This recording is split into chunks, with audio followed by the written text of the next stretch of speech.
The Backbone Got a Name, Mama, Grandmama, and Nem by Kateb Nuri Alim Shunar.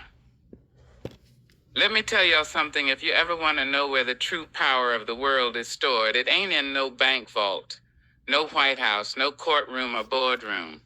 It's in a cast iron skillet on a stove in the kitchen, run by a woman who will feed you, bless you, whoop you, and pray for you, all in one holy sweep of her apron.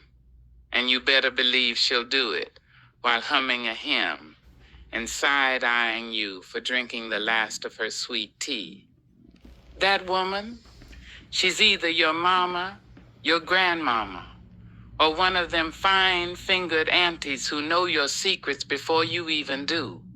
The real architects of the family, the backbone of the community, the ones who can fry chicken, read your soul, and file your taxes without blinking. And let me be clear, they don't just keep the family together. They are the family. My grandmama, Celestine, Lord rest her soul, and her gumbo once whispered in my ear, prayer still works. And baby, when she said it, it wasn't no casual suggestion. It was a prophetic declaration. She leaned in close like she was handing me a generational weapon, forged in spiritual fire and seasoned with patience, sass, and Tabasco. I was about 7 years old, sticky from a praline with a runny nose and one sock on. And she leaned in real smooth and said, child, prayer still works. Now go get me my snuff tin and that peppermint from the top shelf. You see these women? They don't just love you, they build you. They are the original community organizers. They will organize a family reunion, a funeral, a baby shower, and a church bake sale without breaking a sweat or a nail. And if you even think about showing up late with no potato salad, they will stare at you so hard, your ancestors will flinch. Now, coming up in our family, you weren't raised by a woman. You were raised by a chorus of women. Mama, Grandmama, Aunt Tootsie, Auntie Pat, Big Sis who acted like your second mama even though she was only 4 years older. You didn't just get one opinion. No, sir. You got the whole symphony. One would pray for you, one would fuss at you, one would tell your business on the front porch while shelling peas, and another would quietly slip you a few dollars with a wink and a don't tell your mama. That's how I learned it takes a village, and our village wore house dresses and headscarves and smelled like cocoa butter and miracle oil. And baby, they had rules. You better not be playing in the street when the street lights came on. You better say yes, ma'am, and no, sir, or risk getting corrected by every grown-up on the block like you just failed a test in manor school. And if you were real lucky, you had a grandmama like mine who doubled as a spiritual consultant and a bootleg herbalist. My grandmama believed in the healing power of prayer, castor oil, and Vicks Vapor Rub applied directly to the chest, feet, soul, and spirit. You had a stomach ache? She'd lay hands on you, speak in tongues, and make you drink something that smelled like burnt rubber and old blessings, and somehow it worked. And don't even get me started on the dreams. Grandmama would dream about you falling off a porch and call you the next day with full concern and rebuke. I don't know what you got going on, but I had a dream you was hanging with some folks who ain't got no home training. Stay prayed up, and you'd just be sitting there thinking, how did she know I was with Tony and them last night? That's because these women are tuned in, spiritually, emotionally, and nosily. It's a gift. God gave them a direct line to the universe and the local gossip, and they treat both with the same seriousness. Now, growing up in New Orleans, or as my aunties called it, the Crescent City of baptisms and beignets, I saw firsthand how the mothers and grandmothers held up the corners of the culture like four mighty pillars.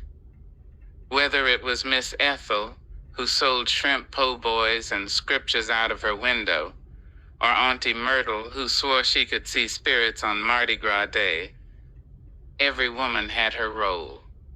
They were hood historians, griots in wigs, divine connectors of generations.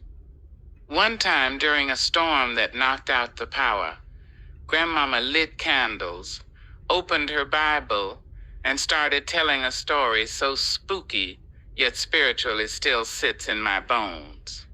She said, "Baby, you ever heard of the ghost of Marie Laveau's midwife? They say she walks the streets whispering to babies in their mama's bellies, telling them, 'You gonna be all right, child. Your mama's strong. Your auntie's strong. And you got a praying grandmom, so you ahead of the game.' And I ain't slept comfortably since, but I've been spiritually fortified ever since. And I'll never forget, Grandmama Celestine once told me something that rearranged my entire theology. God must be a woman, yeah, like a grandmother. She takes care of all creation, nurtures it, loves it unconditionally, no matter how annoying humanity is and how disobedient we act." I laughed so hard I almost dropped my plate of red beans, but deep down I knew she was onto something. I mean, really, only a grandmama would still feed you after you broke her good lamp, rolled her eyes at your mess, and came home smelling like poor choices. Let's be real. These women are intercessors in house slippers. They are generals in the army of the Lord, with a purse full of candy and a stern look that could turn the devil into a choir boy. They don't raise children. They shape legacies. They are midwives to your miracles. And even when you drift away, they are on their knees calling you back. You might not see them, but trust they see you. In your foolishness, in your greatness, in your silence. And you ever notice how grandmamas never say goodbye on the phone? It's always all right now, which is grandmama code for I love you, I'm watching you, and don't you dare mess up what I prayed for. That's the thing, you are living in the answered prayers of women who cooked and cried and cast out demons while stirring red beans. So when we talk about family, we must remember it ain't just the folks you share blood with, it's the women who shared their wisdom, their food, their patience, and their laundry room. It's the women who gave you that look in church that said, "Sit your tail down," and the next look that said, "You did good, baby." It's the women who turned nothing into everything and did it with style, hot comb burns, and holy conviction.